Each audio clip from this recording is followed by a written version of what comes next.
So what we what will be I'll be demonstrating here is a multiplication of a 9 cross 9 matrix, two matrices. So first thing we have to assume is a block size. So let me assume a block size of 3 cross 3, and which means there are 9 threads per block. Okay, so block is same as you can assume right now to be equal to a tile. Okay, so that's the assumption we start off with. We know that multiplication of this matrix with this matrix will give you this matrix. Okay, so this is what you have. So I know that this whole row multiplied by this column gives me this value, the top top left corner, right, of the output matrix. So what I'll do here is instead of going this route where the issue we already know that we for every computation we have to go to the global memory, right? So and there is repetitive request to the global memory, because those values which we get into the processing element, they are also needed afterwards too for some other element. So it's not a optimized way of using it. So what I'll do is I'll first split it up into tiles. So let me just split this up. So let's say this is the first tile. Okay, this is the first tile. So the whole thing is whole concept is I multiply these two tiles. Okay, this I will be if I multiply this tile with this tile, I will store the result somewhere in some temporary variable. Okay, some temporary memory. Then what I'll do is, then next thing I will multiply this tile with this tile. Okay, these guys I'll multiply. I will, whatever is the result, I will be adding this result. I'll be adding this result with the stored result. Okay, I'll add these two. I'll add these two here, these two blocks, and I'll store this block, the resultant, into this whatever was there. The original will be overwritten. So this guy here, I'm actually it's a new computation. I accumulate, I add it to this particular thing, and I will store it here. Okay, added. Okay, so now next thing is what I'm going to do here is, next thing is this tile will be multiplied with this tile. Okay, and I'll get some result.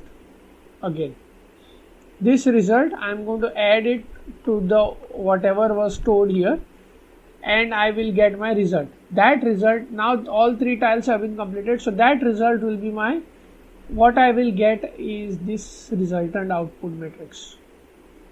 True? Yes? Just think over it. What I have done eventually is I have multiplied this row with this column. Okay, this complete row with this column. Okay, this complete row with this column, this complete row with this column. Okay, so in short, what I have done is I will be getting these three outputs. Same way here, this one. When I say I am multiplying, that means it's a matrix multiplication. Okay, so it's basically every time when I multiply this tile here with this tile, it's a matrix multiplication. So I'll be getting all three dimensional outputs. Okay, 2-dimensional 3 cross 3 outputs, temporary outputs, and so on. Just see if the funda is clear. If you have any question, then you can just message me over this. Okay, next thing is now how do we go about this? Right now the whole thing was like the concept wise. concept was that the resultant is in fact one kind of a matrix multiplication, right? So moving forward, what we can also do is how do we calculate this guy here? Just to be like, I want to calculate this block. Okay, for this block, what I have to do is I have to multiply this block. So let's say this block here with this guy, this block, right? Then this block I have to multiply with this block, right? This block has to be multiplied with this block, and addition of all these three outputs will give me this block here, right? So it's basically I'm splitting up the matrix into smaller blocks and multiplying those blocks, and I'm getting those. Eventually what will happen is I'll start getting all this bigger matrix of output, okay, after I'm done with all possible combinations of your multiplications. Okay, so what we can do here is we already know the concept of tiling. So what is done is I'll just explain the basics and then we'll do the coding. What we have to do here is so first thing first, I need to break this split this matrix into tiles, right? Now first thing I have to think about what will be my tile width. So tile width is going to be same as number of threads per block, or it will also be dependent on the shared memory that you have. So think about, let's say I have so you have this, right? In this you have this is CPU which has got a memory of its own. Think about this model. There's a global memory and then there's a shared memory in each processing element. There are different processing elements. They have their own shared memory, and there is also a register memory which is there. Okay, there is also a register memory.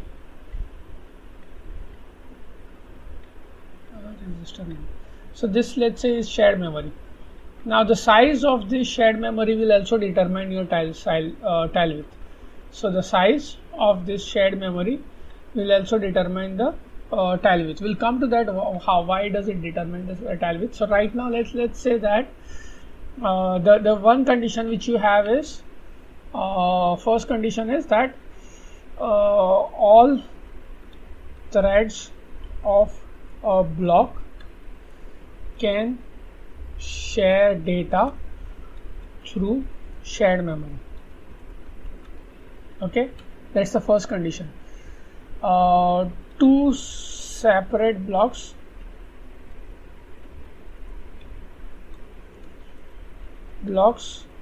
cannot share data through shared memory, right? This is the basic presumption we start off with, like saying. So what is happening here is, so when I'm breaking up the matrix into tiles, I have to make sure first of all that the shared memory is enough to is available to hold the contents of the tile. Shared memory is very small, so that's why you have to make this. Okay, so now these things will determine what will be your tile width. So right now we start off with a assumption that shared memory is there to hold the data, to hold as many let's just say that the shared memory is right now not a constraint. So what I'll do here is, and the assumption here will be like I can have maximum of 3 cross 3 blocks, 3 cross 3 threads per block, sorry. Okay, threads per block. Okay, this is the maximum threads per block. So this is what I'm going to make my tile width equal to. So 9 threads who can share their data, 9 threads per block. Okay, now every thread is going to take care of one output. right? Every thread is going to take care of one output. So now for one, so what I am going to do here is every block is going to be working on this, on 9 threads, 9 outputs. So one block will be working on, because you have a constraint of 3 cross 3 threads per block, right? One block will be working on 9 outputs, 9 output elements, outputs. Okay, so let's say that 9 outputs. So so what the first thing will be, the first thing that you'll have to do is I'll have to store this in the shared memory. This will go into the shared memory. So first I have to create a shared memory partition which is going to hold 3 cross 3 matrices. So let's say this is your AS, this is your AS, A shared memory, this is your BS, B shared memory. So let's say that this is your A matrix, this is your B matrix. So first iteration I am going to copy this into AS, I am going to copy this into BS. Then I am going to perform a multiplication of AS into BS, matrix multiplication. Okay, once that is done, so what will happen is, how you are going to do that is every thread is going to copy one element into this. Every thread is going to copy one element of A, one element of B. So thread 0 0 will copy 0 0 element of A into AS, 0 0 element of B into BS. Okay, thread 1 is going to, this thread is going to copy this, thread 1 is going to copy this. So thread 1 is going to copy this and this, thread 2 is going to copy this and this, thread 3 is going to copy this and this, and so on. So all 9 elements will be in the shared memory of A and B. Okay, done. Then what you will do is you will do the multiplication.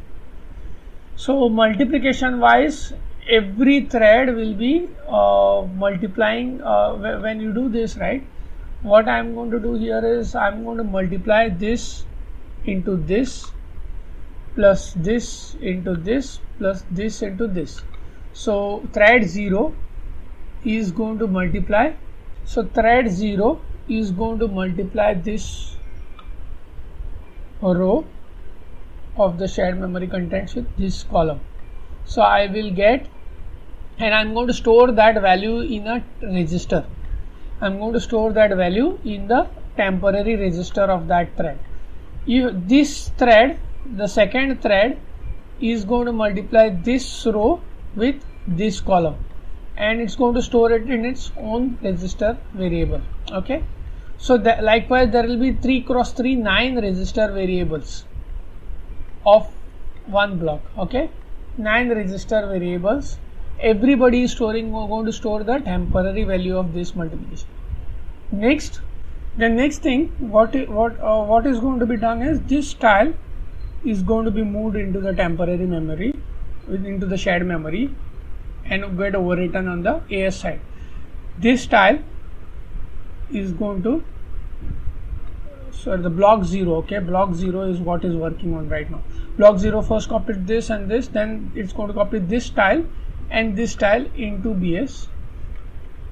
Okay, and thread 0 of the block 0 is going to multiply this row, it's going to multiply this row, which is this row, and this column, and the output is going to be added to the already existing register value of the thread 0. Okay, then the thread 9, again the same thing, thread 9 is going to multiply this row with this column, and it's going to be accumulated with the register content of the thread 9. So 9 registers, they are going to accumulate. In the third iteration, the block 0 is going to copy this tile into this AS, overwrite it, this tile into this BS. Then the same procedure happens. So finally what will happen is, once you have this 9 threads will have 9 register values, which this every thread of the block 0 is going to copy the register values into the output. So thereby you get your 3 by 3. Thereby you get your 3 by 3 matrix. Okay, this is only the block 0 operation. Same way the block 1 operation will be block 1's data duty, I mean the function is to actually calculate this block output, right? So what it is going to do is the same thing, only thing is the tiles are going to be this and this going into S, and BS will be these tiles. Okay, so this procedure will keep on repeating till you get your all the 9 blocks, calculate 9 tiles. Okay.